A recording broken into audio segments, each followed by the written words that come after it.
అరవింద్. ఆ పేరు వింటేనే లావణ్య గుండెల్లో అలజడి రేగుతుంది.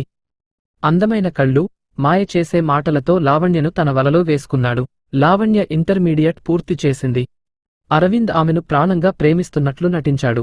అమాయకురాలైన లావణ్య అరవింద్ మాటలను నమ్మింది.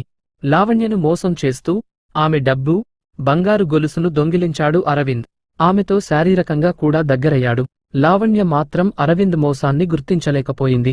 అరవింద్ ప్రేమ నిజమని నమ్మింది. ఒకరోజు లావణ్య వాళ్ల పొలం దగ్గర ఇద్దరూ కలుసుకున్నారు. ఆ సమయంలో లావణ్య బావ, మామయ్య అక్కడకు వచ్చారు. అరవింద్ లావణ్యతో సన్నిహితంగా ఉండటం చూసి కోపంతో ఊగిపోయారు. అరవింద్ను కొట్టడానికి ప్రయత్నించారు. లావణ్య వారిని ఆపడానికి ప్రయత్నించింది. నా ప్రియుడిని ఏమీ చేయకండి, లేదంటే నేను చనిపోతాను అని అరుస్తూ అక్కడే ఉన్న 20 అడుగుల లోతైన వ్యవసాయ బావిలో దూకింది. అరవింద్ భయంతో అక్కడి నుండి పారిపోయాడు. లావణ్య నీరులేని బావిలో దూకడంతో తీవ్రంగా గాయపడింది. గంటల తరబడి శ్రమించి ఆమెను బావిలో నుండి బయటకు తీశారు. ఆమె ప్రాణాలతో ఉన్నా అపస్మారక స్థితిలో ఉంది. వెంటనే ఆసుపత్రికి తరలించారు, కాని చికిత్స పొందుతూ అదే రోజు మరణించింది. లావణ్య మరణంతో ఆ గ్రామంలో విషాద ఛాయలు అలుముకున్నాయి. లావణ్య తల్లిదండ్రులు కన్నీరు మున్నీరుగా విలపించారు.